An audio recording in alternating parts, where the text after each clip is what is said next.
El éxito de tu compañía es proporcional al valor que generas a los clientes y a sus usuarios. Yo creo que la mayoría de los emprendedores están jugando juegos. A veces son juegos de vanidad, a veces son juegos de ego y viven años y si no décadas en donde que tienen que mostrar nada de valor. Lo que falta no es capacidad y lo que falta no es inteligencia, es seriedad. Es decir, no voy a perder tiempo en estas cosas que por los últimos 10 años no me han llevado a nada. Realmente me voy a comprometer a excelencia, a obsesión en las cosas fundamentales que importan. Lo único que los puede salvar es el entender la verdad de la situación.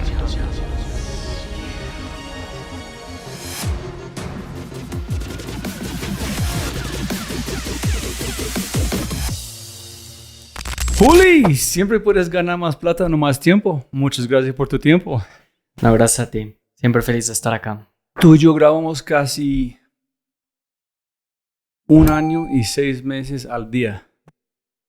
Como creo que fue como 17 o 20, no, 18 algo de enero de 2023. Tantas empresas en este momento no existe. El mercado cambió radicalmente. GPT o tenía apenas unos meses de haber salido o no Yo no existía. creo que no existía. Tiene 2 años, entonces si grabamos hace 1 año y 6 meses es posible que sí, pero el mundo ha cambiado rápido desde esa conversación. Y ustedes también, ¿no? Entonces, yo quería platicar con vos más porque la cosa que disfruté más de la conversación con vos fue la forma que tú ves unas cosas particulares, como diseño, emprendimiento. Entonces, yo quiero saber si el mundo ha cambiado tanto, tú has cambiado tanto también, la empresa ha cambiado, o es más un crecimiento lineal personal, o es también una curva bien inclinada o exponencial para vos. Sin duda la compañía ha crecido exponencialmente. Hace 1 año y 6 meses, no sé qué alcance teníamos en ese entonces, pero hoy vemos 13 millones de pacientes en 18 países. Somos la plataforma que usan más de 2,000 centros de salud para proveer diagnóstico médico a pacientes. Ahora, en personal, sin duda, muchas cosas han cambiado en el sentido de aprendizaje. Sin embargo, te diría que mucho se ha solidificado. Justo estos cambios macro que han sucedido en los últimos 1 año y medio, 2 años, simplemente me han enseñado que la verdad se encuentra en lo simple, que la maestría es un proceso de reducción, no de complejización y de regresar a los fundamentos. Pero más allá, cuéntanos cuántos pacientes, cuál fue el modelo de negocio en 2023, qué han cambiado, cuándo fue el crecimiento, pasó poco a poco, danos como un detalle que han pasado con la empresa. ¿El nombre cambió? Sí. Entre muchas cosas cambiaron, entre ellas el nombre. A ver, tomando un paso atrás sobre qué es Eden. La mejor forma de escribirlo es software donde milagros suceden. Y por milagros me refiero a literalmente milagros médicos modernos. En nuestra plataforma se toman decisiones como qué quimioterapia va a usar un niño para tratar de salvarle de una leucemia. O mañana hay un trasplante de corazón y el cardiólogo tiene que garantizar que la persona a la cual va a recibir ese trasplante sea la persona correcta. Nuestra plataforma da poder a todos esos milagros. Y es parte de la razón por la que cambiamos el nombre. Eden, siempre hemos tenido nombres bíblicos, antes nos llamábamos Eva. Pero Eden da una... creo que transmite bien esta idea de en nuestra plataforma o Eden es una herramienta para crear milagros. Hoy somos la tecnología que da poder a más de 13 millones de diagnósticos médicos cada año. Y esto crece más de 2x al año. Y lo hacemos para 18 países. Hoy Eden está desde la punta de la Patagonia hasta la selva chiapaneca, aquí en México. Y vemos instituciones tan renombradas como el segundo mejor hospital privado de México, a algunas instituciones que están literalmente perdidas en la selva. Y es Starlink y nuestra plataforma permitiendo diagnósticos médicos a a personas que de lo contrario no tendrían acceso a esos diagnósticos médicos. ¿Pero fue la misma empresa, mismo negocio, mismo modelo en 2023 o no? Sí, correcto. ¿En serio? Correcto, sí. Yo pienso que ustedes hicieron un cambio. No. Entonces, danos una idea de este milagro sin Eden, cómo funciona. Y con ustedes, por qué es un milagro, que este van a pasar, me imagino, sí o sí. Pero con ustedes, ¿cuál es la diferencia? Hay algo muy interesante en la capacidad que el humano tiene para crear. Porque la naturaleza no nos dio nada. No nos dio garras, no nos dio colmillos filosos, no nos dio vello para protegernos del clima de una forma significativa. Pero nos dio inventiva, nos dio la capacidad de crear. Y cualquier cosa que nos falta, el humano es capaz de crearla. Somos, en esencia, una especie de diseñadores y una especie de creadores de herramientas.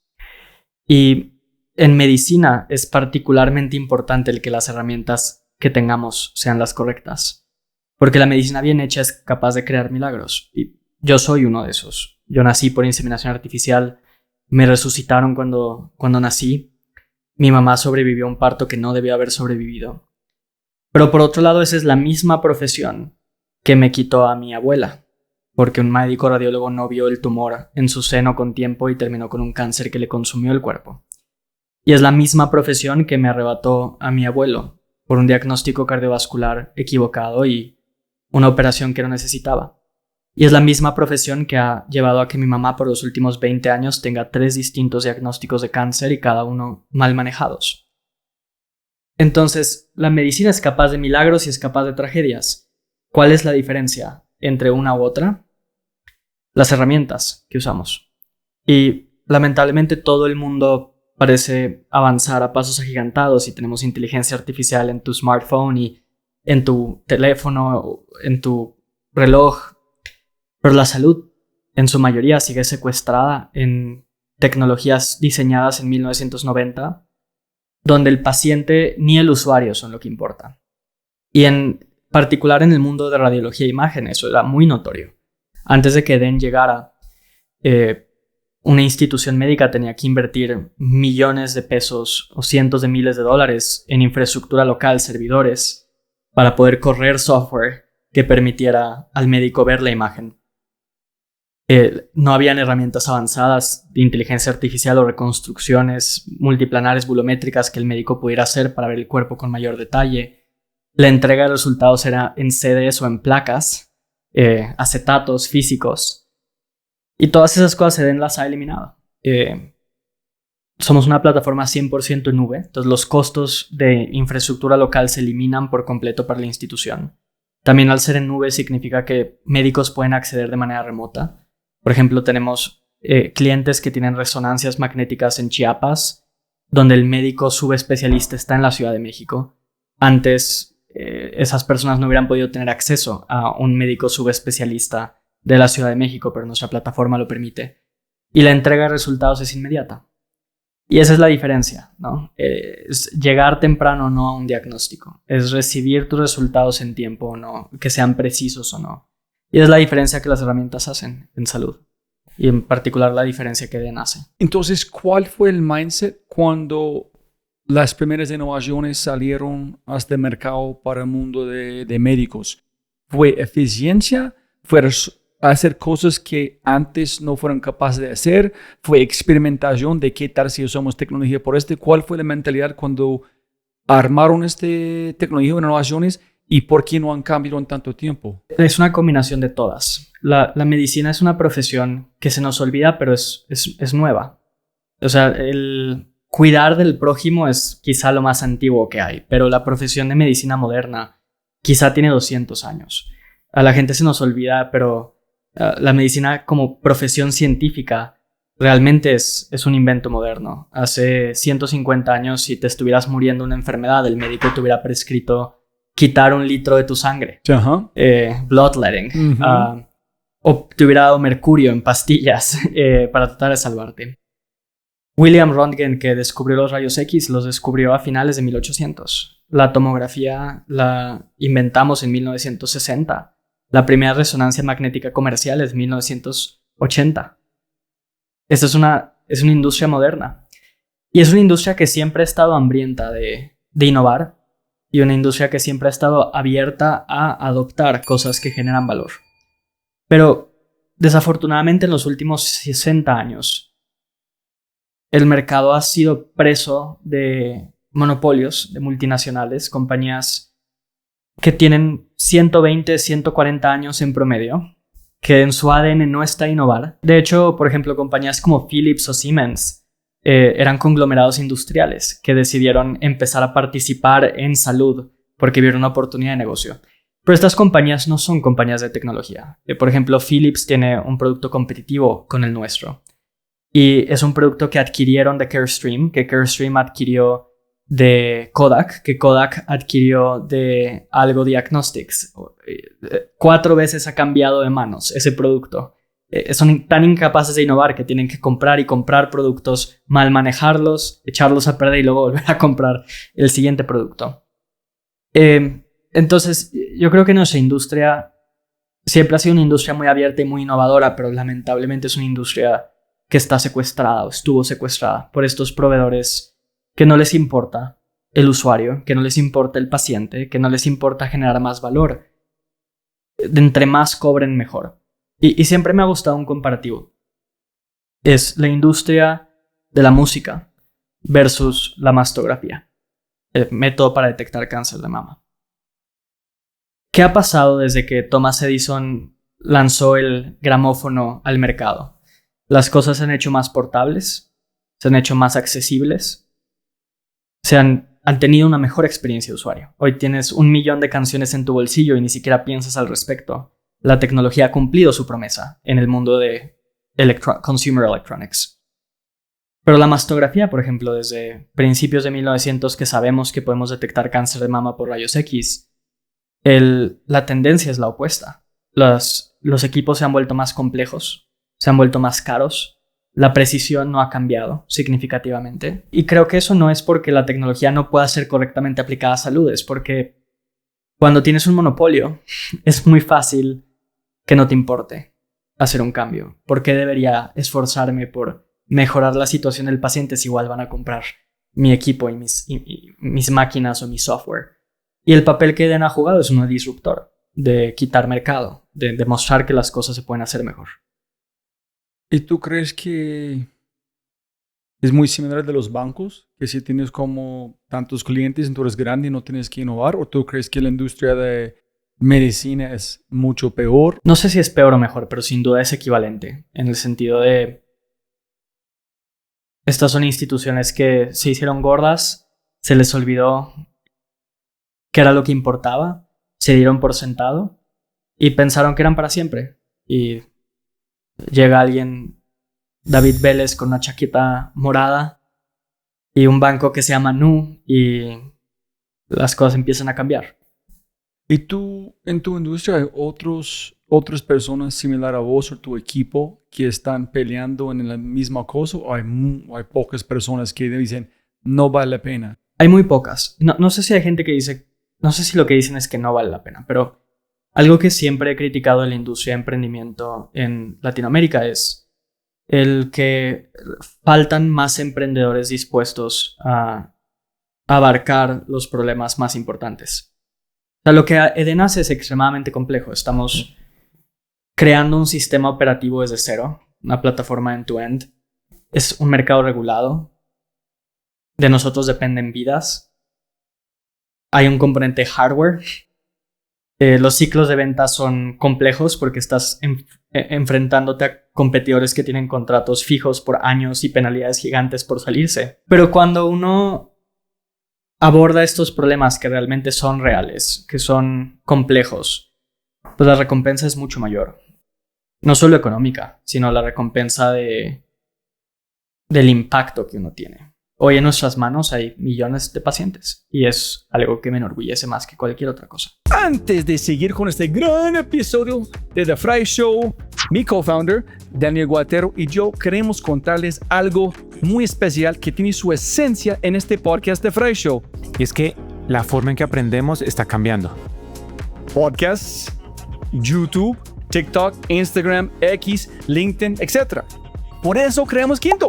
Quinto ayuda a las empresas a transformar a las personas con contenido rápido, dinámico y aplicable, todo entregado directamente a través de WhatsApp.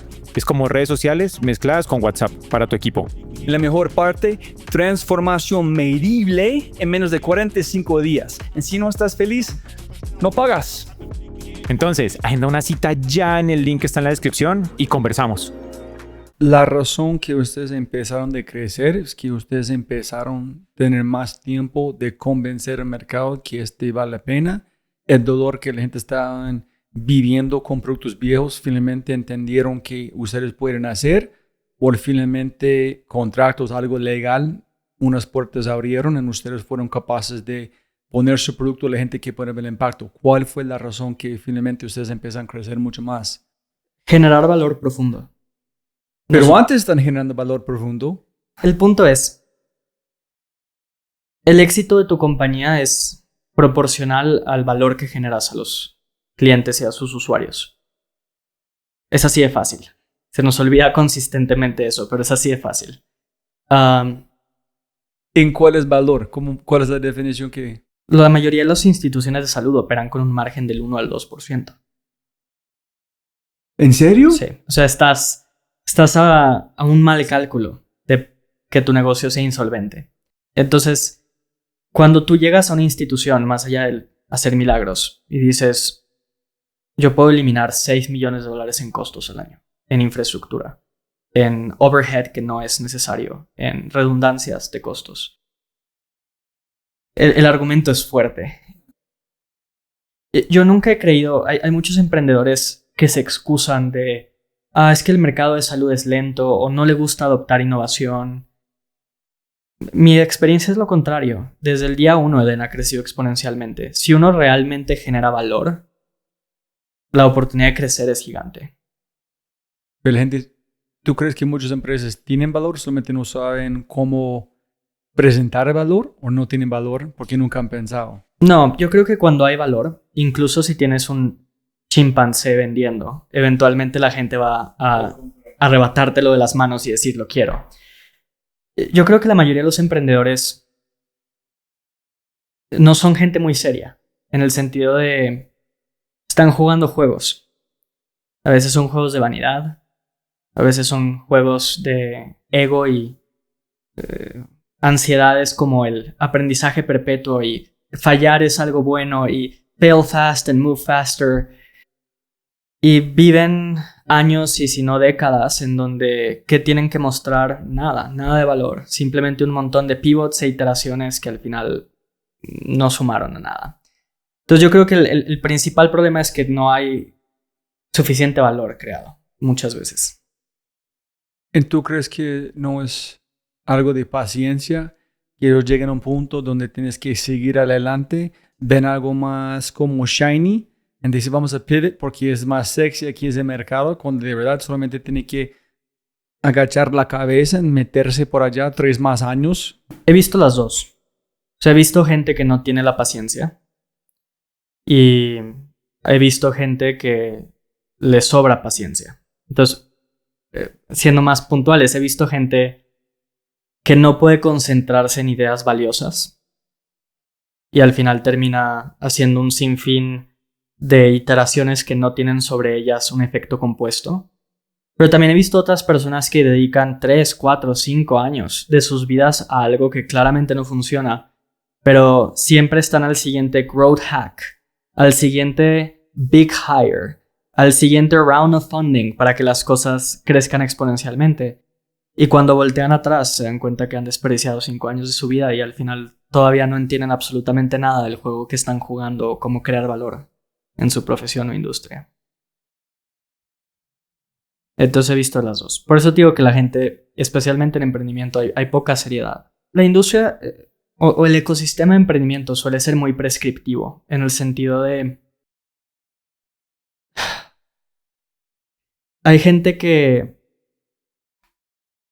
está confundida. Por ejemplo, hay gente que cree que porque duerme en el colchón donde Elon Musk duerme, o se suplementa con los nutrópicos que Brian Johnson recomienda, o porque hace journaling y meditación todas las mañanas, y porque sigue todas las tendencias de growth hacking y el blog más reciente de Y Combinator, eso es un sustituto por rigor de pensamiento y un enfoque profundo y una obsesión genuina por lo que importa.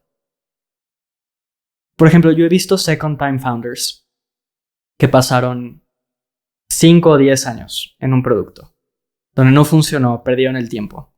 Si yo estuviera en su posición, estaría actuando como alguien que su cabello está en fuego. No hay tiempo para nada más que el crear valor real y genuino, y todo lo demás es credenciales y distracciones y desenfoque.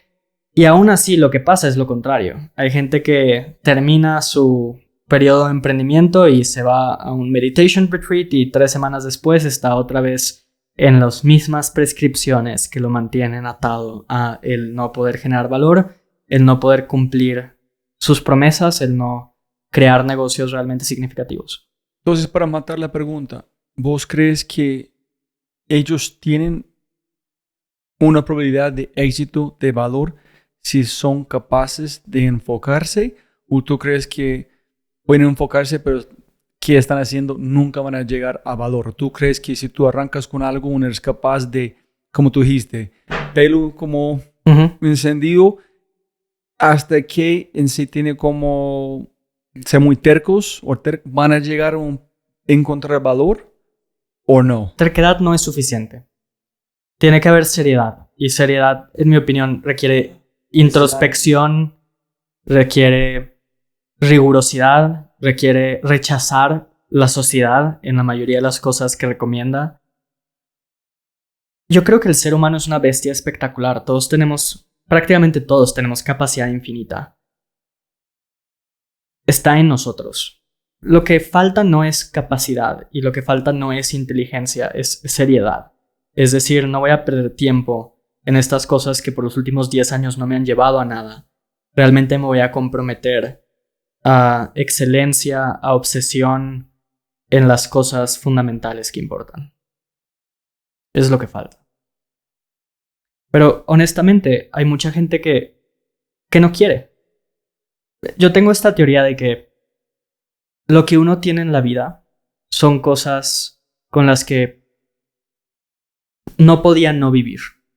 Todo lo que yo tengo en mi vida son cosas que yo necesitaba. Que mi corazón gritaba, lo quiero. Y de la noche a la mañana algunas las he conseguido. Otras me han tomado más tiempo, pero todas son cosas con las que podía no vivir. ¿Cómo? Edén. Tenía 16 años. Sí. Y dije... Y tenía sueños de emprendimiento y tenía sueños de crear producto. Y sin educación formal, haciendo dropout de la preparatoria, de la noche a la mañana me convertí en emprendedor. Ahora, han habido altos y bajos, pero sucedió. Por el contrario, la gente lo que no tiene en sus vidas son cosas con las que pueden seguir viviendo sin ellas. Entonces, por ejemplo, todo lo que yo no he logrado son cosas que yo todavía no quiero suficiente. Son cosas donde mi deseo no es suficientemente genuino. Quizá fantaseo con ellas o pienso de vez en cuando en ellas, pero mi deseo no es suficientemente genuino. Porque en el momento en el que uno genuinamente quiere algo, su mente es como un tigre viendo una presa. No hay opción, es mío. Y por eso creo que la gente crea todas esas historias de manifestación y de pensamiento positivo que al final... Bullshit. Pero que son un síntoma de esto, ¿no? Que es cuando uno desea algo con tanta profundidad, de alguna forma el universo dice, no tengo opción, y eventualmente se rinde. Por el contrario, la mayoría de la gente va por el mundo sin mucha seriedad.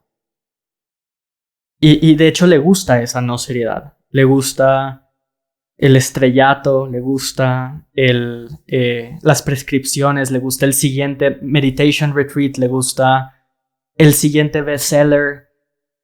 Y les mantiene entretenidos, son adictos a esa satisfacción. Y realmente su deseo de lograr lo que dicen que quieren lograr es bajo, es nulo o inexistente en muchas ocasiones. Y por eso están atrapados ahí. Entonces, cuando te escucho, es como ¿Dónde vas a poner Elon Musk, en Steve Jobs y otras personas? ¿Dónde, en tu nivel, dónde están? ¿En qué sentido? De ser emprendedores. Cuando yo te escucho, cuando tú dices emprendedor, tú estás diciendo es como un artista, es como algo es muy especial. En las otras personas están jugando, pero unas personas que son en el ser. No jugaron un rol, pero en su ser, en su esencia, es que tú estás diciendo, hay un abismo de diferencia entre estas personas y otras. Absolutamente.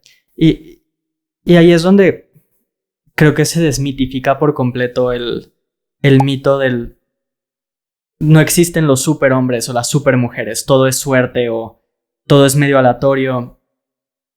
Por ejemplo, veamos a Elon Musk o a Steve Jobs. Steve Jobs creó 3 empresas extraordinarias en su carrera. Creó la empresa de computación y de consumer electronics más importante del mundo y la más valiosa del mundo. Creó el mejor estudio de animación del mundo, Pixar. Y creó Next, que al final fue adquirido por Apple y el software que Next hizo sigue siendo la base de macOS. Elon Musk empieza con Zip2, que la vende por 30 y tantos millones. Luego PayPal, que la vende por más de 1,000 millones. Después SpaceX, después Tesla. Neuralink, cofundó OpenAI. Y hay otros ejemplos, por ejemplo Jack Dorsey. Jack Dorsey creó Twitter, pero aparte creó Square. 2 emprendimientos valuados en miles de millones y con impactos profundos. Entonces lo que voy es, esta gente sabe cosas que las otras personas no saben, porque son capaces de replicar su éxito una y otra vez. No son tickets de lotería que ganaron, sino que hay secretos y verdades profundas que ellos han entendido, que les permiten una y otra vez, consistentemente, tener éxito. Y eso es algo que comparto con mi equipo, porque de vez en cuando cerramos una cuenta clave muy grande y celebramos. Uno se golpea en la espalda, se apapacha, dice muy buen trabajo, ese tipo de celebraciones. Y les digo, muy bien, pero no me interesan los milagros. En el sentido de, si tú no puedes replicar algo, si tú no puedes generar ese resultado de manera consistente, entonces es un milagro en el sentido de que es una aleatoriedad. A mí lo único que me interesa es desempeño consistente y excelencia consistente. O sea, si yo hago un hoyo en 1 a 300 metros, interesante, pero lo puedo hacer 2 veces, lo puedo hacer 3 veces. Si lo haces, entonces ya hay un sistema. Significa que has aprendido algo que los demás no saben. Y claramente estos emprendedores de los que hablamos saben cosas que los demás no sabemos. Que la mayoría de la gente no tiene la introspección o la seriedad o la obsesión genuina por descubrir. Y a eso es lo que me refiero con que la gente no es seria. Porque yo creo que cada profesión es domesticable. Hay secretos y hay verdades. Y uno las puede acceder. Pero la mayoría de la gente está muy ocupada haciendo journaling por 15 minutos en la mañana y meditación tántrica por 30 minutos en la noche, como para poder voltear y ver dónde están las verdades de mi profesión, cómo puedo hacer maestría de mi profesión. Una pregunta que creo que la mayoría de la gente se debería hacer que no se hace es si las cosas que hacen en el día a día los ha llevado a donde quieren estar. Si realmente todas estas acciones y ansiedades y prescripciones los han llevado al éxito que buscaban, o si se han mantenido estancados por los últimos 5 o 10 años. Y yo creo que la mayoría de la gente, si fuera por un momento genuina y honesta y se viera al espejo directamente, la respuesta sería no. Sigo donde mismo. Y ninguna acción los va a salvar. Ni más meditación, ni más yoga, ni más terapia, ni escuchar este podcast. Lo único que los puede salvar es el entender la verdad de la situación. Yo creo que entender nos hace libres. Conocer la verdad nos hace libres. El caer en acciones prescriptivas, en acciones vacías, nos ata. La maestría es simplicidad y extrema seriedad. Rara vez la maestría tiene que ver con la complejización de las cosas. Yo creo que cuando uno entra a una profesión como emprender, las verdades de esa profesión son bastante claras. Cómo reclutar tiene su secreto. Cómo encontrar product market fit tiene su secreto. El problema es que la gente no le gustan las cosas simples. Tiene una compulsión por decir, no, debe haber algo más. O es que esta persona leyó este libro y tomó este curso, y van sumando estas capas y capas y capas de complejidad hasta que la gente está perdida. Y si uno ve a los grandes maestros de cualquier profesión, son gente que sus acciones son casi como infantiles en lo simples que son, pero son extremadamente rigurosos y serios en aplicarlas. Todos sabemos que el equipo que construyes es la empresa que construyes, pero muy pocos tienen la seriedad para ser absolutamente maniáticos de garantizar que cualquier persona que entre a su equipo sea excepcional. Y lo que pasa es que rompen esas reglas, se confunden con todas estas complejidades y se empiezan a preguntar ¿qué estoy haciendo mal? ¿Será que necesitamos un retreat? ¿Será que necesitamos un estilo de liderazgo más democrático? Y no, simplemente estás olvidando los básicos y no estás siendo suficientemente serio en ellos. La forma que yo dije life changing es, yo lo vi que si yo puedo convertir mi startup que yo hago como esto, a entenderlo a como un nivel fucking visceral donde yo voy a entender el mundo yo mismo a través de mi empresa, ese es posible. Sí, como tú dijiste, ese es lo que tú tienes con Aiden, es una forma como... De hecho, así mismo lo describo, mi profesión es mi enlightenment.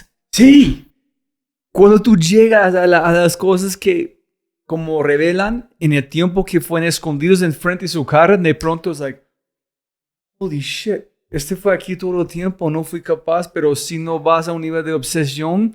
Exacto. Tienes que tener un nivel de obsesión que te lleve a buscar incluso en medio de las gotas de lluvia, debajo de todas las piedras, en el aire. Pero esas son las personas que hacen progreso.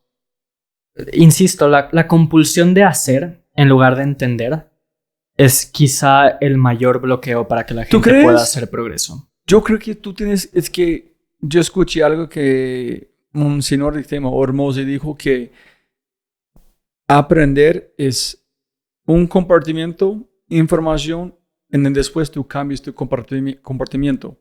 Pero si tú vas a meditar, en nada pasa, y tú sigues meditando, no aprendiste absolutamente nada. Entonces tú estás como una repetición. Entonces la forma de aprender es tomar acción, cambiar. Entonces yo creo que acción es la única forma. ¿Por qué tú crees que ese es?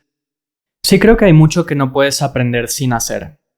Pero también, en retrospectiva, mucho de lo que yo he aprendido en Eden por mi hacer son cosas que estaban siempre disponibles para mí. Son verdades que están enfrente de ti, en tu nariz, en tus ojos, pero uno las ignora, uno no las ve, uno no tiene la introspección y la seriedad para realmente entender. Tienen que ser las dos. Pero regresando a este tema de no celebrar milagros, celebrar solo cosas repetibles y consistentes. También he visto mucha gente que aprende al hacer, o sea, haciendo, y llega a éxito, un éxito muy rotundo, un éxito, un IPO. Pero su nivel de introspección y deseo de conocer la verdad no era suficiente, que en el hacer nunca introspeccionó de las cosas que lo llevaron al éxito. Y se va de su startup, se va de su emprendimiento, empieza algo más y inevitablemente fracasa. ¿Cuántos second time founders no pueden replicar el éxito de la primera vez? Entonces creo que tienen que ser las dos. No puede ser solo una. Pero yo creo que la compulsión moderna es en hacer en lugar de entender. Entenderte hará libre. Hacer te mantendrá atado. Yo creo que la gente no hace nada.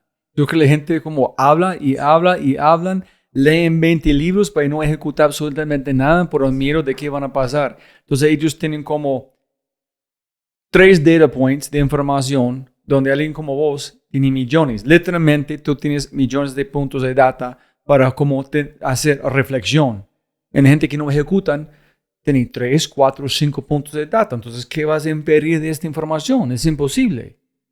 So, siguen haciendo cosas, pero no, como educándose, pero no están aprendiendo absolutamente nada. Sí. Más, soy escéptico de que el problema sea la cantidad de data points.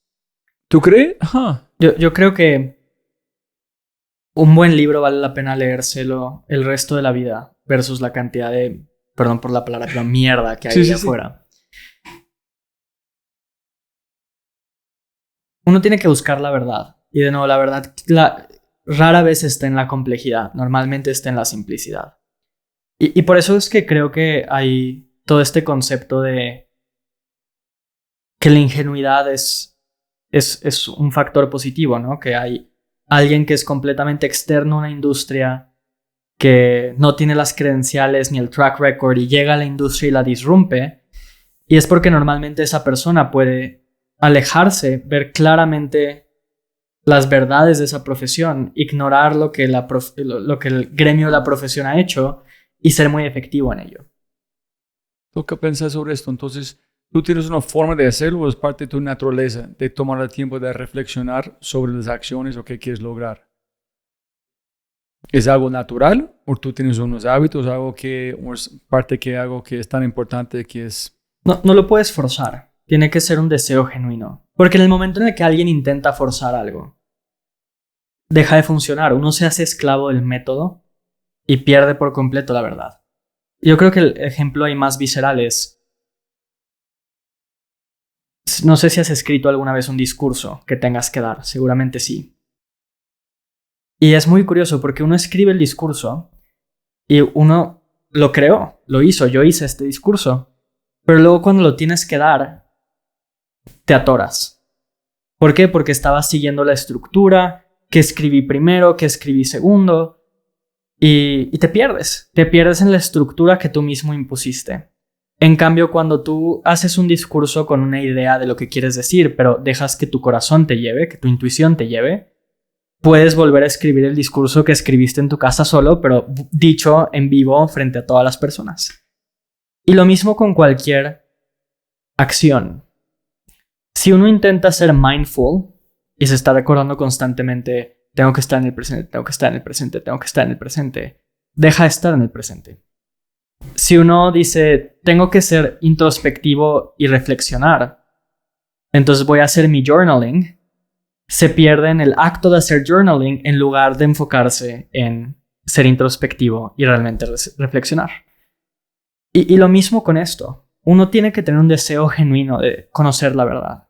Y si no es un deseo genuino, si es solo una compulsión, una ansiedad, si es otro hack y otro método que tengo que seguir porque me lo recomendó Robbie en el Fry Show, voy a seguir esclavo de esas acciones. Listo, vamos a volver a este punto. En su equipo, ¿cómo encuentras gente? Tú tienes que empezar a hacer un molde de, mire, este es cómo operamos en esta empresa. Porque me imagino que pocas personas llegan a esta empresa con esta esencia que tú quieres de simplicidad, de... Bueno, mi opinión contraria ahí es que uno no puede educar a adultos. Los adultos son como son. Lo mejor que uno puede hacer es encontrar la materia prima y el ADN ahí. Y si eso está, a pesar de que las ideas y la ejecución hoy está corrupta o está... Y por corrupta me refiero a la sociedad les ha educado de otras maneras. Si el ADN está ahí, entonces lo puedes encauzar. Pero si el ADN no está ahí, no hay nada que puedas hacer. Entonces mi reclutamiento la mayoría del tiempo se basa no necesariamente en competencias técnicas o incluso blandas de la vacante. Se trata en entender tu ADN, tus predisposiciones. Entonces, por ejemplo, me gusta preguntar, ¿qué te obsesiona? ¿Qué es no negociable para ti lograr? ¿Qué cosas te mantienen absolutamente loco de lograr?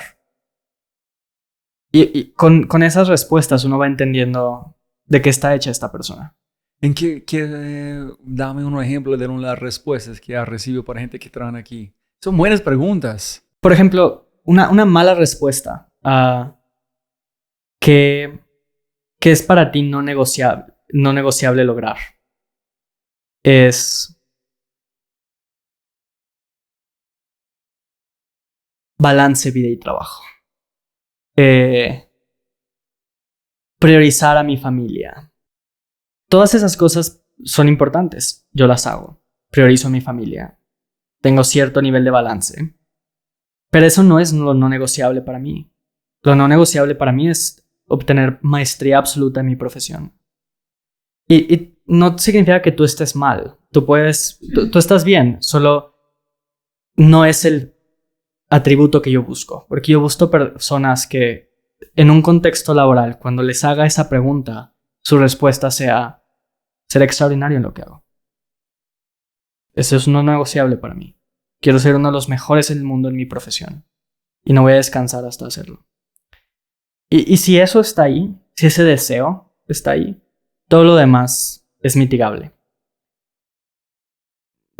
Regresando a esta conversación que teníamos al inicio, la naturaleza no nos dio nada. No nos dio garras, no nos dio dientes, no nos dio pelo.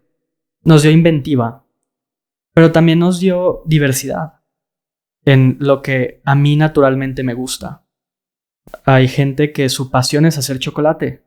Y gracias a eso tenemos chocolate delicioso en el mundo.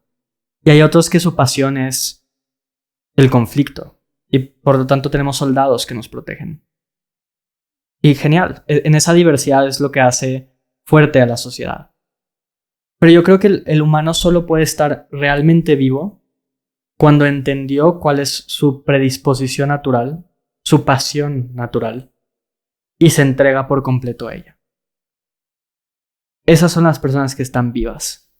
Y lo ves en sus ojos, en su postura, en su color de piel. En cambio, hay gente que nunca escuchó a su corazón. Y nunca supo cuál es su pasión y su predisposición. Nunca pasó tiempo pensando en ello. Tomó malas decisiones. Y ahora tiene un trabajo que no le gusta. Y vale, esa es tu vida. Pero yo no me puedo rodear con gente así. No tengo tiempo, ni paciencia, ni gusto por gente así. Solo me gusta trabajar con gente que dijo, mi corazón dice esto y me voy a entregar por completo a eso. Y eso les llena. Y ese es su enlightenment. Y esa es su mayor fuente de felicidad, aparte de las otras facetas de su vida personal. Pero eso es clave. Y sin eso yo no puedo trabajar con esas personas. Pero ¿cómo puedes identificar? ¿Cómo lo ves? ¿Cómo? Sobre todo con estas preguntas. El ¿qué te obsesiona? ¿Qué es no negociable? ¿Qué vas a lograr cuando tu vida haya terminado? Sin duda. También, ¿quiénes son tus referentes? ¿Quiénes tienen vidas a las que a ti te gustaría llegar? Yo creo que cualquier persona que ama su profesión tiene ídolos. Hay gente que voltea a ver y dice, esa persona logró algo que yo quiero. La gente que no le gusta su profesión normalmente no puede responder quién es su ídolo. O siempre saca la tarjeta moralista de yo no tengo héroes. Bueno, no. Perdón, no sabía que... Tú me dijiste, tú tienes fotos en la pared de la gente que tú correcto, admiras, ¿no? Sí. Y yo creo que cualquier persona que es seria sobre su profesión es obsesiva respecto a quiénes son los mejores en su profesión. Y no importa qué profesión sea, no tienen que ser emprendedores. Si te gusta hacer chocolate, estoy seguro que la persona que mejor chocolate sabe hacer en el mundo me puede dar una cátedra de la historia del chocolate y me puede decir cuáles son los 3 mejores chocolateros de la historia. Sin duda, va de la mano, uno con otro. Pregunto, ¿qué haces en tu tiempo libre para seguir creciendo profesionalmente? La mayoría de la gente no hace nada. Ve el trabajo como un compartimiento en su vida. Trabajan de una hora a otra hora y termina. La gente excepcional, incluso cuando tiene balance, el balance lo encuentra en cosas que lo nutren. Como, por ejemplo, diseñadores. Los mejores diseñadores, sus fines de semana son expuestos a arte, a poesía, a literatura. Están constantemente exponiéndose a las mejores cosas que la humanidad y la sociedad ha creado. Entonces, hago todas esas preguntas para entender. Dime qué es lo que está en tu corazón y ahora pruébame que tienes congruencia entre lo que tu corazón dice y tus acciones. Y eso es lo más importante. Si uno encuentra gente que tiene esa pasión y obsesión genuina, de nuevo, todo lo demás cae en fila. Me imagino que cuando vos encuentras a estas personas, en ellos ven que, holy shit, esta persona está preguntándome cosas que nadie más ha preguntado. Ese es que yo que es como debe ser una cosa especial cuando ellos encuentran, llegué al lugar correcto. Holy shit, fue una... Muchas veces se hace clic. Otras veces ellos no saben lo especial que son también. Es increíble, ¿no? Cuando tú ves a alguien, tú ves como en fuego, como Dragon Ball Z afuera, y ellos están... No entiendes qué tienes. Sí, justamente. Es muy divertido. Vamos, más, es muy especial. Cuando tú encuentras un valor, finalmente tú eres la persona capaz de como literalmente jalar este ser para hacer este otro ser. En ellos son como un cambio cuántico. Algo que aprendí muy joven es que mi trabajo no es caerle bien a las personas, ni manejar a las personas. Creo que cualquier persona puede hacer management y cualquier persona le puede caer bien a las personas. Mi trabajo es extraer lo mejor de las personas. Extraer tanto que incluso tus papás no creerían que eres capaz de hacer eso. Y eso normalmente implica poner a la gente contra la pared. Lamentablemente el humano suele solo crecer cuando el piso debajo de sus pies se está derrumbando, cuando su cabello está en fuego. Entonces mi trabajo es derrumbar pisos y prender fuego en la cabeza de personas. Y eso a veces no es lo más grato, pero es parte de mi trabajo. Y es, de nuevo, a mí no me importa el que unas personas digan, Julián, era difícil de trabajar con. Lo que me importa es que cuando termines tu tiempo aquí en Eden digas, creo que es el mejor trabajo que he hecho en mi vida. Y eso nadie te lo va a poder quitar. Estoy seguro que en tu lecho de muerte es lo que más te va a enorgullecer, la calidad del trabajo que hiciste. Y mi trabajo es buscar ayudar a que la gente haga eso. ¿Cuántas personas tienes trabajando en Eden? Son 110 personas las que trabajan en Eden. Y la gente que son top en tu empresa, si se van, ¿qué hacen después? ¿Qué han hecho unas personas después de como qué haces después de estar en una empresa como así? Es como un salto grande. Hay algunas personas que no pueden sostener esto por periodos largos de tiempo. Ok. Entonces, por ejemplo, hay personas que, regresando, tú trajiste Dragon Ball Z, entonces voy a tener que usar la analogía. Hay gente que solo puede ser Super Saiyajin por 1 año o 2 años de su vida. Y después de eso... Tienen tiempo en la Hyperbolic Chamber. Ajá, tienen que ir a otros ambientes, otros ritmos, otras exigencias. Está bien, no es para todos. Pero hay casos así, hay otros que han tenido éxito en sus propias manos, algunos emprendedores que han salido de EDEN también. Entonces hay de todo. ¿Y ustedes tienen unos valores, una cultura, como una forma, un mini tarjeta de...? No. Nada. No, porque en el momento en el que los prescribamos y los pongamos en la pared, la gente se va a enfocar en la prescripción de esos valores en lugar de vivir esos valores. A ver, la cultura es muy simple. Es lo que recompensas y es lo que castigas. Y en Eden solo hay una cosa que importa, y es hacer el mejor trabajo en nuestras vidas. Entonces es una cultura donde lo que importa es el desempeño. Y no hay espacio para nada más. Y cuéntame en esos últimos 2 años, algo que han cambiado, que tú aprendiste sobre cómo manejar la empresa, qué debes hacer, cosas nuevas, como en tu evolución como un... no, tengo mucho como miedo de ser líder, porque no sé si vas a matar esta palabra, pero... No, a ver, yo creo que las startups son dictaduras, entonces sin duda soy el líder de la startup, pero es que son muchas cosas. No, cuéntame todos, porque yo me imagino que 2 años como una persona como vos es 20x más de aprendizaje que alguien liderando una empresa grande en 2 años. Solamente porque tu industria, tu edad, tu forma de pensar, me imagino que a posiblemente hay tantas de que es complicado de recordar tantas cosas que has hecho, pero hay unos importantes. Una cosa que me ha cada vez quedado más clara es el que el encontrar product market fit, este concepto elusivo dentro del mundo de las startups, que es el concepto de que tu producto encuentre un mercado, es extremadamente simple. Lo único que uno tiene que hacer es encontrar un problema bien establecido, milenario a veces. Los humanos usamos tecnología moderna cada vez más, pero los problemas que tenemos son los mismos que los que se tenían en la edad de piedra. Y aplicar a esos problemas tecnologías nuevas para resolverlos de mejor manera. Pero en ese statement simple hay mucha complejidad.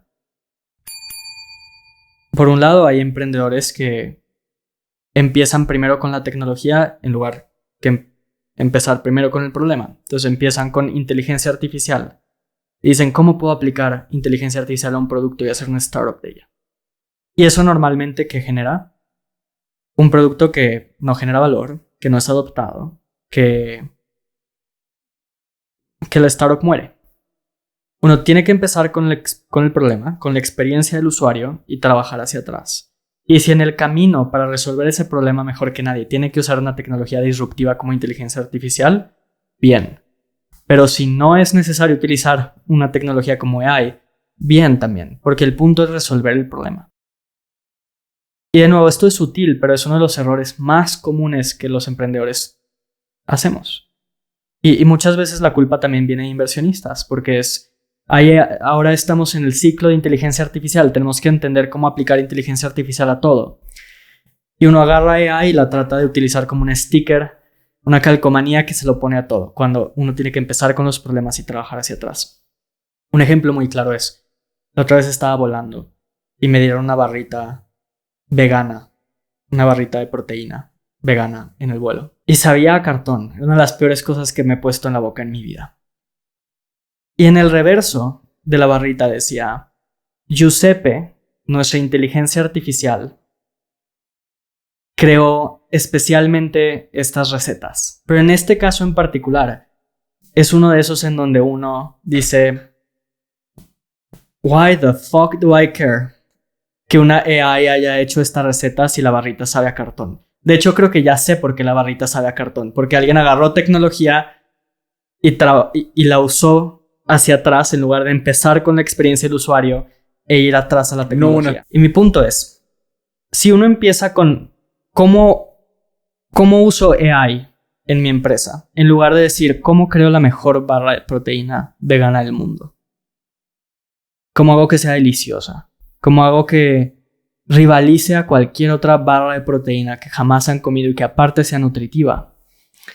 Es sutil, pero es dos mundos distintos a los que te lleva. Uno te lleva a crear un producto realmente extraordinario y otro te lleva a crear una barrita que sabe a cartón, pero use inteligencia artificial. Pero yo pregunté si cosas que tú aprendiste en los 2 años, ¿tú hiciste algo incorrectamente así en esos 2 años? ¿O es algo que tú has visto en el mercado? Son las dos, porque a pesar de que nosotros no hemos cambiado de producto, pero hacemos unos 3 lanzamientos de herramientas dentro de nuestra plataforma cada semana. Somos una compañía de productos, somos una compañía de tecnología. Yo la mayoría de mi tiempo la paso pensando en el producto. Y es muy fácil cometer este error. Muy fácil. Incluso cuando uno ya lo ha identificado. E incluso cuando uno no está creando un nuevo producto, simplemente está creando herramientas dentro de su producto clave, es muy fácil cometer ese error. Otra cosa que he aprendido es que no existen los equipos. Existen los individuos. Existen individuos extraordinarios que cada uno de ellos sabe el papel que juega. Y hacen su papel a tal nivel que cuando uno hace zoom out, parece un equipo extraordinario y coordinado. Pero uno no puede influenciar el equipo como tal. O sea, ¿qué estás influenciando cuando hablas del equipo en total? Son, al final, individuos. Humanos independientes, individuales, cada uno con su rol. Y la clave para que un equipo desempeñe en alto nivel es teniendo individuos que de manera independiente desempeñan el más alto nivel en su profesión individual. De una forma natural arman una cohesión desde afuera que tú pareces que es algo de equipo, pero solamente es la naturaleza de un ser humano. Exacto, pero son individuos que cada uno sabe muy bien qué papel juega. Yo creo que eso es muy importante. Creo que como Steve Jobs dijo, la mejor cosa que yo he hecho es encontrar el mejor talento del mundo y poner en el mismo espacio al mismo tiempo. Yo no creo que dijo, tengo que escuchar. Yo no creo que mencionó la palabra equipo. Yo creo que mejor talento en ponerlos juntos en el mismo espacio. Sí, es que realmente no hay equipos, no existen. Es un concepto... ¿En cuándo aprendiste ¿Cuándo fue la chispa de ese? Yo creo que fue hace un año, después de un levantamiento de capital que tuvimos, que fue nuestra serie A, y levantamos $11 millones. Y ahí tenía la encomienda de reconstruir gran parte del equipo ejecutivo de equipo. Ajá. Y ahí fue donde uno toma un paso atrás y dice, bueno, ¿cómo creo un equipo excepcional? Y se llena de todas estas prescripciones y lee los 7 mismanagements o the 7 dysfunctions of a team, y escucha un podcast sobre lideranza de equipos, y al final uno toma un paso atrás y dice, espera, pero ¿qué es esto que es el equipo? Son individuos. ¿Y cómo? ¿Y qué puedo hacer yo para influenciar al equipo? Pues puedo influenciar el desempeño de individuos. Fin. Y, de nuevo, entender te hace libre. Hacerte te mantiene atado. ¿Cómo te sientes cuando llegas a estas chispas? Mira que es como algo... Es un éxtasis. Sí, exacto. Es como luz llegan, como las nubes se paran en... It's like, fuck! That's it! Sí. ¡Hue puta! Hay 2 cosas que me generan esto. Mi esposa diría que son 3 y estaría de acuerdo, pero hablando sí podemos mencionar aquí. hablando de cosas profesionales. Una es esto, encontrar verdades en mi profesión. Lo segundo es crear un producto que permita que la vida fluya. Y se relaciona a este concepto de qué cosas se ha aprendido. El proceso de diseño, en mi opinión, es el proceso de generar vida o crear muerte. Un objeto que está vivo es un objeto que todas sus decisiones se alinean a los impulsos de vida del usuario. Y por lo tanto, la vida puede fluir a través del objeto. Un objeto que está muerto, por el contrario, es un objeto donde hay fricción, donde mis impulsos naturales humanos están encontrados o en choque con lo que el producto quiere que yo haga. Y mi obsesión más profunda es crear un producto que desaparece en nuestros usuarios. Ese concepto de good design is almost no design, creo que se prescribe mucho, pero lo que significa es el mejor diseño es cuando no hay fricción entre el usuario y el objetivo que el usuario tenga. Y el lograr a ese momento en donde tú ves a un usuario, un médico, radiólogo, un especialista usando tu herramienta y te das cuenta que tu herramienta desaparece y el médico entra en flow y hace su labor diagnóstica y por lo tanto puede llegar a un mejor resultado médico para el paciente, un milagro en algunas ocasiones. Es éxtasis para mí. Eso es profundo. En ese es que tú dijiste, finalmente es que porque yo no me gusta Apple, dónde van, en qué han pasado, es cuando yo uso mi teléfono me siento fricción constante. ¿Por qué hay tantas? ¿Por qué tengo que llegar aquí? Tengo que hacer esos clics. No entiendo. Cada cosa no entiendo. En antes fue tan natural que no estás pensando, solamente estás usando el iPhone. Y naturalmente es clic, y ni tuviste que pensar, ni recordaste cómo llegaste a este momento, solamente fue, Sí, exacto. Está muerto el diseño, en resumen. Y muerto en un sentido real, porque, por ejemplo, en la arquitectura, cuando el diseño no está bien hecho y mis tendencias... Usemos el ejemplo de un balcón. La mayoría de los edificios de apartamentos modernos tienen balcones, ¿no? Estos decks afuera. Pero siempre están en desuso. La pregunta es ¿por qué? Y la respuesta es el diseño. Y es que los humanos no nos sentimos cómodos cuando estamos flotando. Un balcón bien diseñado tiene que estar incorporado parte de ese balcón a la estructura del edificio para sentir un sentido de seguridad, de que no estoy sostenido en una barra que puede caerse. Pero la mayoría de los edificios de departamentos no consideran eso. Entonces, ¿qué pasa? El balcón entra en desuso. Nadie quiere usarlo, nadie quiere salir, les da miedo, no saben explicar por qué. La mayoría del tiempo los humanos no podemos explicar cuando algo no nos gusta. Los humanos somos muy malos verbalizando por qué algún diseño no nos gusta, pero somos muy buenos sintiendo. Sí. Evolutivamente tenemos una gran capacidad de decir, no sé por qué, pero esto no me gusta. Entonces, ¿qué pasa? Los balcones están literalmente muertos. Están en desuso, no hay vida. Entonces, literalmente el mal diseño es muerte. La vida no puede fluir a través de estas cosas. Y para mí eso no es negociable. Nuestro producto tiene que permitir el paso de la vida y el flujo de la vida en todo momento. Como este balcón, como tú dijiste, es en perpetua fricción. O perpetua fricción, solamente porque quieren la gente que van, pero la gente no quiere ir porque no funciona. En allá después de un cantidad de tiempo, la energía entrópica muere. Exacto. Entonces, cuéntame, cuando nosotros arrancamos, que vos en este momento está en un momento de regresar al mundo de obsesión de producto y diseño. ¿Qué han pasado con Eden? Es un ciclo natural donde es ok, tengo que volver a la esencia y pensar otra vez en producto. ¿Qué está pasando en una empresa donde tú principalmente estás pensando en diseño? Nuestra meta es muy simple. Eden existe para crear el mejor sistema de diagnóstico en el mundo. Y todo lo demás es secundario. Entonces, la mayoría de mi tiempo, por lo tanto, pasa pensando en cuáles son los impedimentos para que eso sea real. Quitar fricciones. Por esta cosa pueden llegar a su naturaleza. Y mucho de mi trabajo es directamente en el producto. El equipo de diseño de producto me reporta directamente a mí, no hay intermediarios. Pero también mi rol como CEO es el rol de un diseñador.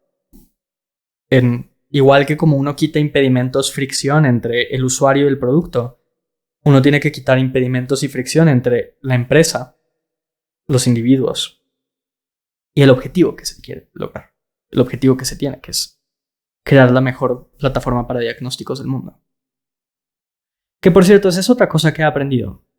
Que no existen los visionarios. No en el sentido tradicional. Uno creería que hay gente que puede ver 15 pasos adelante, como si fuera un ajedrecista. Pero la realidad es que si uno estudia la historia de la innovación, nada surge de esa forma.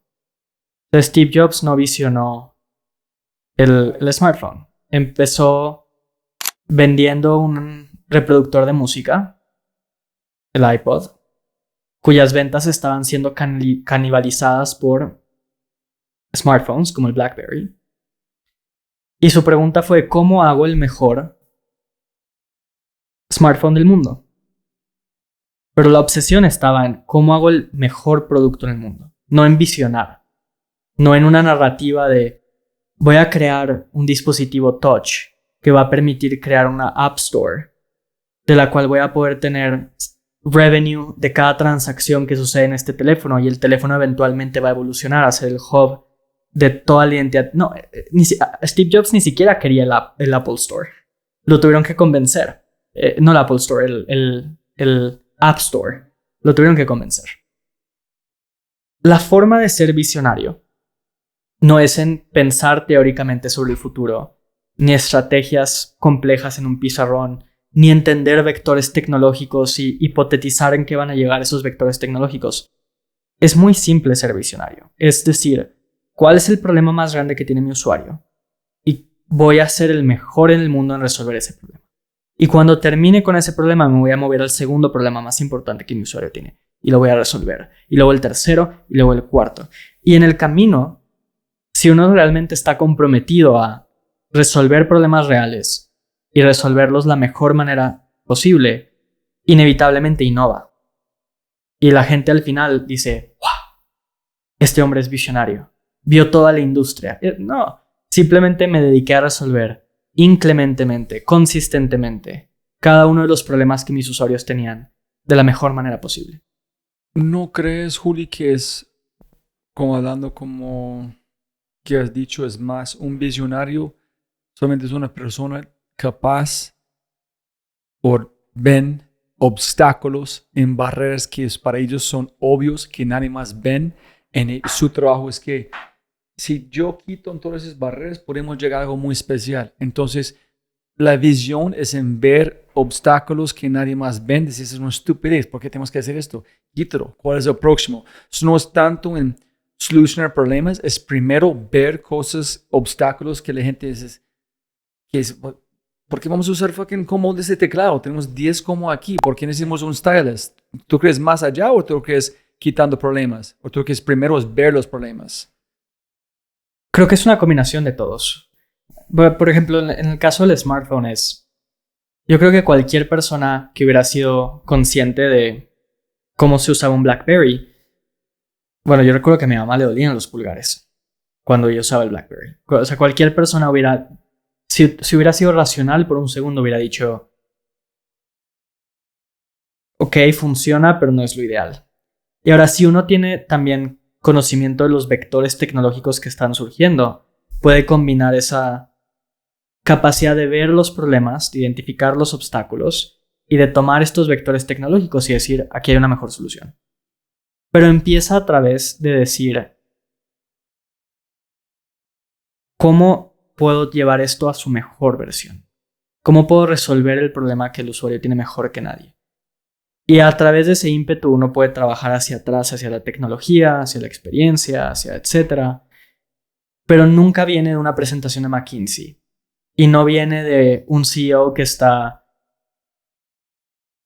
meditando trascendentalmente, hipotéticamente, a dónde va a llegar la inteligencia artificial en 10 años. Nadie es suficientemente inteligente para determinar a dónde va a llegar la inteligencia artificial en 10 años. Lo que puedes hacer es decir, dentro de mi nicho, de mis usuarios, ¿qué es lo que les importa? Y voy a ser el mejor del mundo en resolverles eso. Y eso va a implicar seguramente usar las tecnologías más modernas. Pero el punto no es usar la tecnología más moderna, es resolver el problema mejor que nadie. Escuchantes, yo creo que cada CEO de verdad es un diseñador, solamente ellos no han dado cuenta que son diseñadores. Sí. Es que la humanidad es una especie, es como somos una volviendo especie de la diseñadores. conversación que tú dijiste. No tenemos garras, pero somos diseñadores. ¿En qué es un diseñador? Una persona es capaz de eliminar problemas, inventando cosas, en conectando puntos, sintetizar información para facilitar la vida de uno mismo o a alguien más. Y la gente que piensa, no, es estratégico, es negocio. No, you're a fucking designer. Quitan problemas. Es lo que hablábamos ahorita de que la verdad es más simple de lo que la gente cree. Sí y no. Pero simple es un camino Es interno. Es escondida. Es difícil de acceder. Pero es mucho más simple de lo que la gente cree. O sea, la verdad rara vez está en un MBA. En un PhD.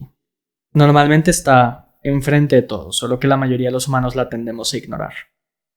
Y, a ver, a veces el objeto menos visible es el elefante en la habitación. Pero ahí está. ¿Cómo dedicas tu tiempo en este momento para como diseño? ¿Cuál es tu proceso? ¿Tienes un proceso o no? Sí, de pensar, de analizar el producto, de pensar qué debes hacer. Regresando a este concepto de vida. Los humanos ya tenemos tendencias. Por ejemplo, no lo sabemos, pero los humanos nos gusta la luz. Si yo te pongo en una habitación, es probable que tú agarres una silla y la pongas lo más cercano posible a la ventana. Naturalmente nos gusta la luz. Hay patrones de comportamiento que ya tenemos, que nosotros no somos conscientes de ello, pero son naturales, se sienten bien. Mi trabajo no es... el trabajo del diseñador no es el de un artista. Porque al artista no le importa más que sí mismo y su visión del mundo. Mi trabajo es más como el de un antropólogo. Yo paso mucho tiempo viendo a nuestros usuarios. Y por viendo me refiero a... Literalmente el CEO llega a una de las clínicas a las cuales servimos, me presento con el médico radiólogo y le digo, te voy a mirar por las siguientes 5 horas. Espero que eso no te incomode. Y es una observación profunda. Y ahí uno empieza a descifrar estos patrones.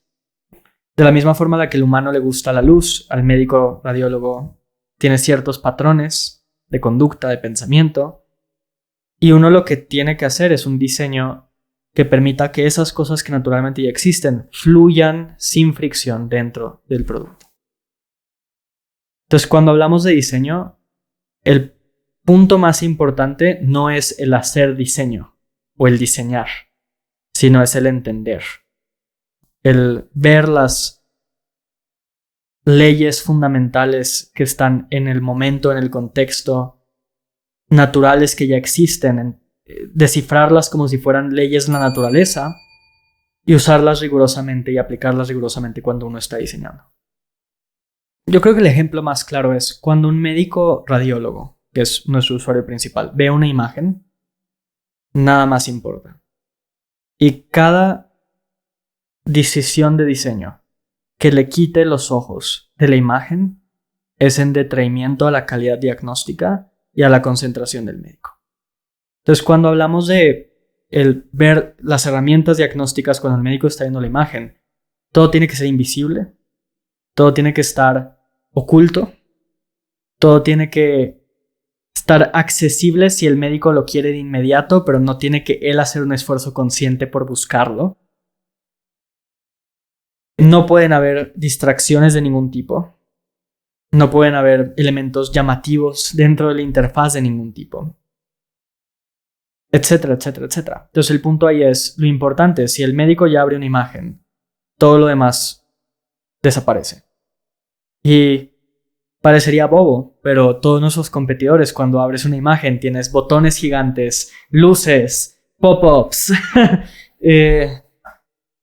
Y por lo tanto esos productos no son muy buenos. Y como los radiólogos, ellos después de tener su producto son capaces de explicar por qué aman o solamente saben que aman, pero no dijeron, tú quitaste... No, la mayoría del tiempo no. De hecho, la mayoría del tiempo ni siquiera están conscientes de lo malas que son las otras plataformas hasta que les muestras la alternativa. Porque el humano es... Viktor Frankl, ¿no? El hombre que escribió El hombre en busca de significado. Los humanos somos muy buenos adaptándonos, incluso al holocausto. Incluso al holocausto podemos adaptarnos y encontrar sentido y vivir dentro de esa circunstancia. Somos extraordinarios en eso. Y por eso es que el diseñador tiene que estar siempre cuestionándose el por qué. Tú sabes, yo escuché una expresión de una diseñadora de Nu. Ella salió del mundo de como que antropología, de diseño, de consultoría. Una muchacha brillante y dijo, se llama expectativas líquidas. Que solamente tuviste un nivel de por ejemplo, este doctor, todas esas cosas, él no tiene nada de comparar. Entonces, él piensa que eso está bien, hasta que mostrar que otra cosa que pueden pasar, un ser humano no es capaz de tomar este salto de pensar que hay algo mejor en el mundo. Entonces, para ellos, eso está bien. Ellos no tienen ningún problema con todas esas luces en estos pop-ups, como tú dijiste, porque nadie puso en la mapa algo que es una belleza como ustedes. Entonces, mucha gente no sabe que están sufriendo porque no saben que es posible. Sí, es una dicotomía, pero el humano, de la misma forma en la que es muy bueno acostumbrándose a lo malo, también es muy ingrato, muy desagradecido. Por ejemplo, de nuevo, GPT no existía hace 2 años. Y de repente pasamos la prueba de Turing y tenemos inteligencia artificial que nos puede explicar conceptos como el teorema de incompletud de Gödel a través de una conversación.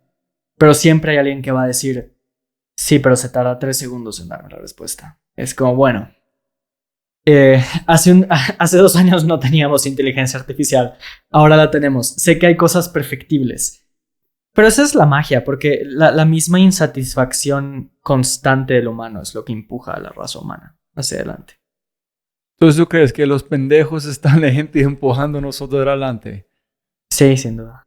Huh. Por cierto, otra cosa que he aprendido es que Whiplash tiene más verdades de lo que la gente cree. En el sentido de...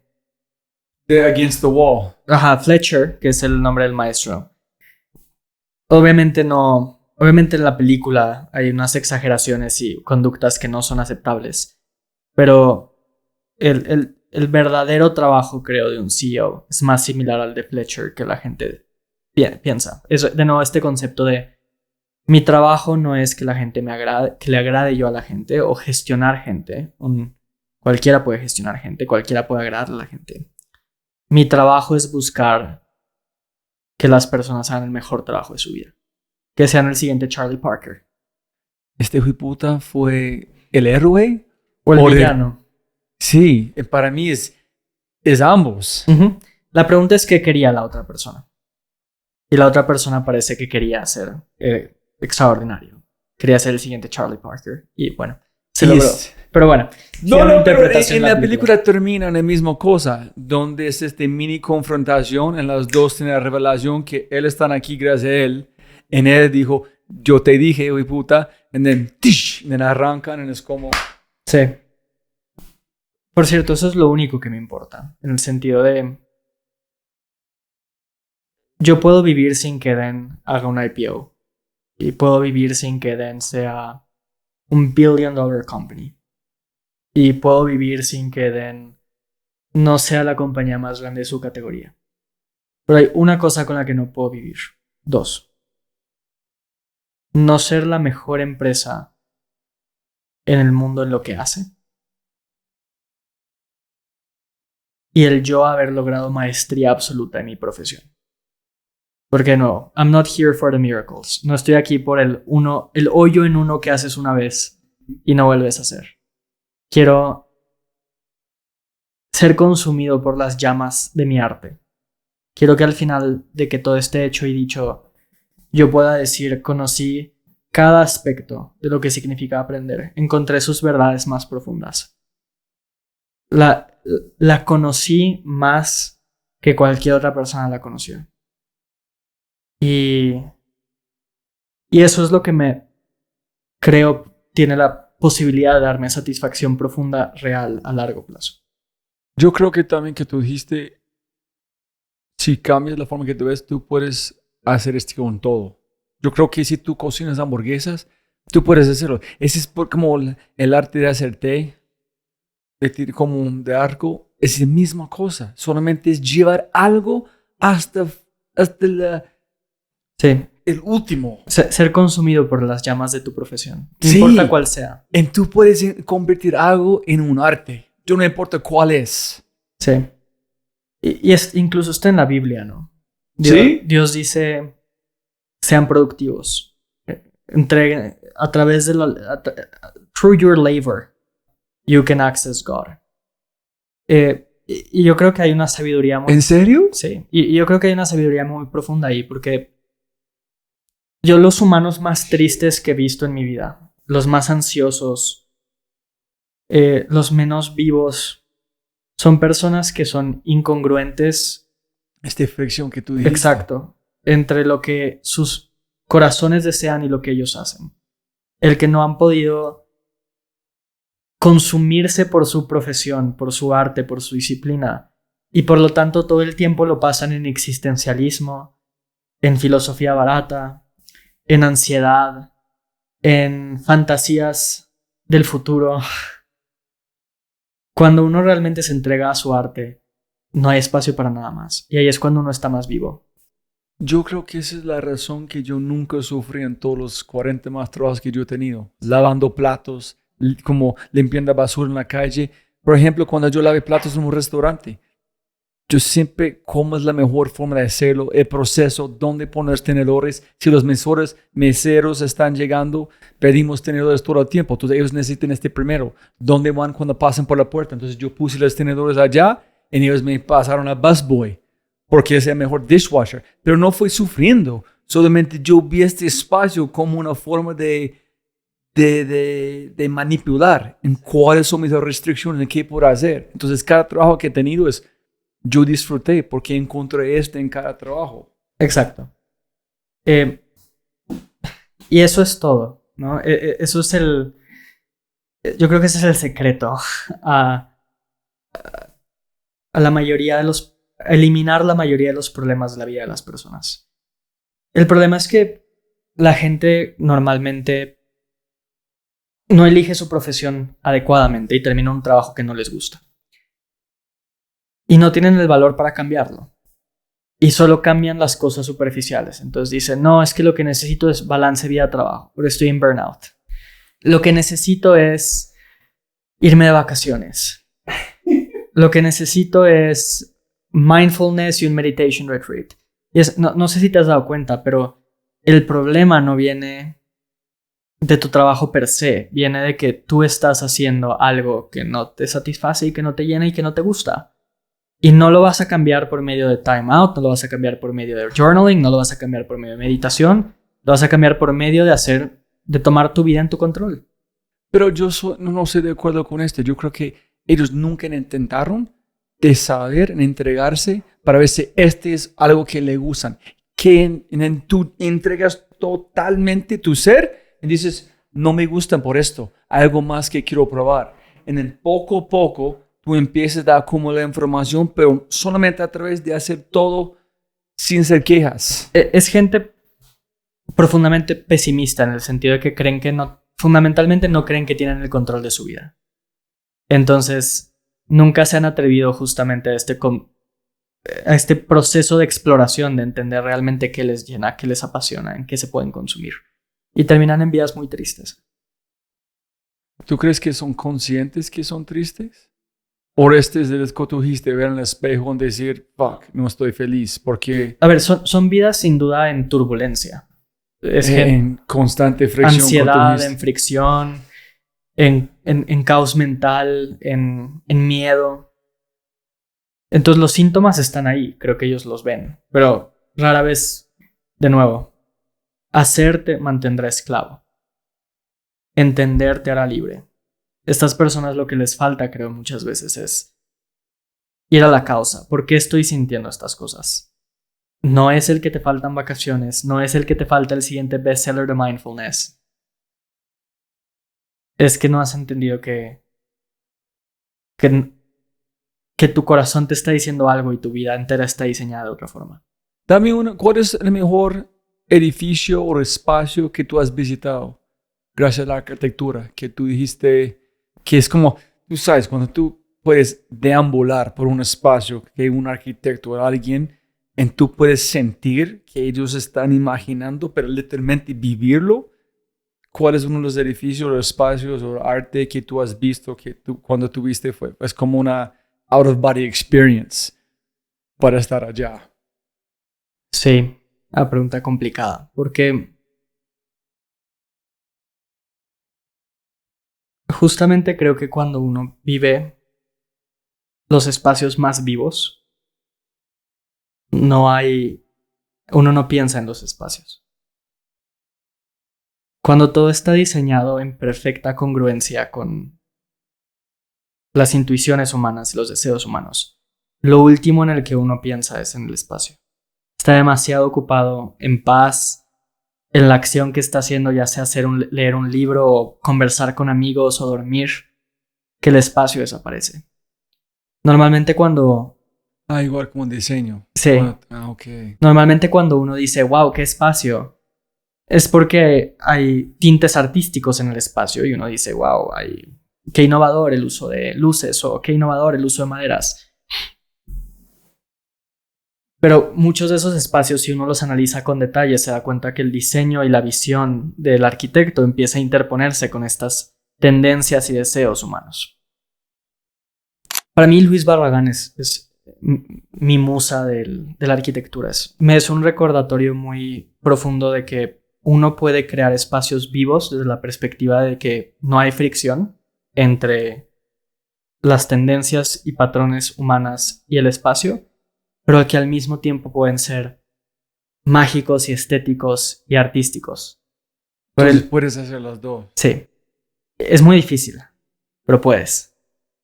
Y creo que Luis es uno de los pocos, si no es que el único arquitecto que he encontrado que realmente tiene esta increíble congruencia entre espacios genuinamente vivos, porque nutren el espíritu humano y las intuiciones humanas, pero que al mismo tiempo tiene una visión artística profunda y una belleza estética única, una cosmovisión única. Y es muy difícil de lograr, pero es posible. Y uno tiene que aspirar a eso. Porque hay unos 2 o 3 espacios de un landscape architect que se llama Peter Walker, que yo he visto, cuando tú lo ves es como quijada al piso. Es como cuando tú ves como tiene un lugar donde hay un tipo de tierra que es como casi calvos, y tiene robles, ¿cómo se llama? Bark, corteza, ¿cómo se llama? No sé cómo explicarlo, pero tú ves en fila, no sé, tú te sientes como estás en otro mundo. Es como alguien, es que tú estás deambulando por una obra de arte, literalmente. Entonces, no sé, es como en ese espacio cuando digo, holy shit, ¿cómo fue capaz de materializar algo que en su mente de papel es de verdad y posiblemente aún mejor que imaginó? Entonces, para mí, unos espacios diseñados de minimalista que es puedes sentar allá como horas y horas antes solamente estar mirando la línea, la estructura, el cambio de formas, de texturas, yo no sé, es muy esforzado, pero para mí me siento como... Un ejemplo muy claro de esta dicotomía es, recientemente mi esposa y yo fuimos a Los Ángeles y pasamos un día en Disney y un día en Universal. Y Disney es mágico. Literalmente. Es mágico. Y de nuevo, es difícil ponerlo en palabras, pero el espíritu vibra cuando estás ahí. Por el contrario, Universal es tan vivo como una calle pavimentada. Es estéril, es desértico, es ajeno, no invita a nada. Y todo en la vida está diseñado. Eso se nos olvida, todo. Desde las chapas de la puerta a los espejos que usamos todos los días. Y todo tiene cierto grado de amor que el diseñador puso sobre eso. ¿Pensó en mí o no pensó en mí? ¿Generó fricción o posibilitó la vida? Y yo creo que la profesión más sagrada que hay es la profesión de crear para los demás con amor. Steve Jobs decía, en un momento se escribió un poema a sí mismo en email, y está en el Steve Jobs Archive, y dice algo como, yo no creé ninguna de las matemáticas que uso. La tecnología fundamental sobre la cual mi empresa está creada no la hice yo, son los semiconductores. La ropa que hice no la tejí yo, y la comida que me llevo a la boca no la sembré yo. Cuando estaba enfermo, dependía por completo de mi especie para poder regresar a salud. Soy completamente dependiente de mi especie y la amo. Y yo siempre me he tomado eso muy a pecho. Uno nunca conoce a estas personas que diseñan cosas con amor, al arquitecto o al diseñador, pero hay algo en ese espacio en donde uno habita la casa o usa el producto que se transfiere amor. Hay una transferencia de cariño entre generaciones y a veces entre siglos, que es alguien hizo algo con tanto amor que yo puedo beneficiarme de esto. Y para mí eso es sagrado.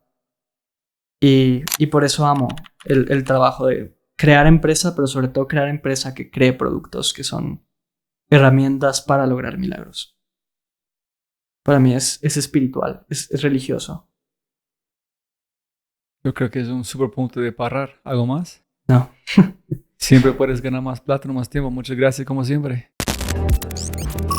Siempre puedes ganar más plata, pero no más tiempo. Así, si tienes un momento, por favor, suscríbete y deja una reseña en Spotify. Échale un vistazo, dale like y suscríbete en YouTube. Y como siempre, si te gusta el podcast, déjale un hermoso mensaje para los invitados. Con ese dicho, nos vemos en el próximo episodio. Chau, chau, chau.